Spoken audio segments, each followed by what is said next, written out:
Someday on your adventure bike, you will come across a water or a river crossing. In 2 minutes, let me show you how to get safely across. I'm Mark McVeigh. I've been riding safely on the road and racing on track for 35 years. After working as a MotoGP engineer, I founded the Riders Academy in Australia. Today I run the motoDNA Digital Academy, online and data driven, teaching riders all over the world. River crossings can be challenging, especially with deep water. Then add hidden logs and rocks for extra fun. Whether you ride across or not depends on a few things: your appetite for risk and the confidence in your ability. How far away is help if things go wrong? Are you remote or is it more of a local ride? Are you riding by yourself or do you have any mates there to help? First thing is to assess the river and pick your line.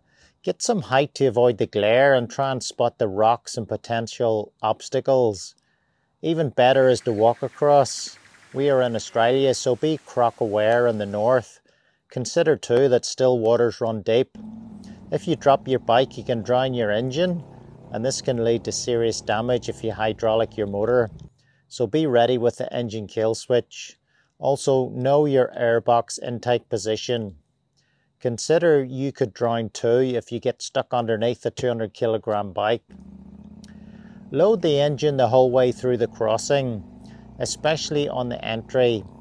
Use your rear brake if your entry is downhill and start away from the riverbank. This gives yourself time to get in the correct body position. Keep the revs up with a steady throttle and use your clutch to control your power and your speed. Clutching helps the bike to track straight without shutting the throttle, as the bike will buck and weave through the underwater obstacles. Standing up is best for control and stability. Take an aggressive body position, stick your butt out and bend your knees. This lowers the center of gravity and makes you more agile on your bike. You will need to intuitively react to the bike moving around underneath you. Your head up optimizes your balance and eyes forward to pick your line. If it all goes wrong, don't panic.